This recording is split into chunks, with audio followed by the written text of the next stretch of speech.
Sir Kurt Franz and Ma'am Regina, sa pagsasama po bilang mag-asawa, hindi po ito palagi masaya. Hindi naman ito palagi masaya, pero puno po ito ng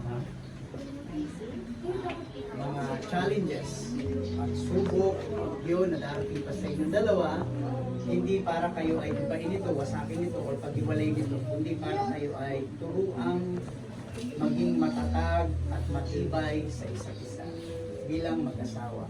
At syempre, kapag dumating pa yung mas matitindi pang mga pagsubok, huwag niyo lang po kakalimutan, sir, ma'am, na sumakay ng LRT. Para tuloy-tuloy ang inyong biyahe, tuloy-tuloy ang inyong mga pangarap, tuloy-tuloy ang inyong mga plano sa inyong pamilya ngayong itinatatag po. At siyempre, binubuo. At sino po ba itong LRT na ito na dapat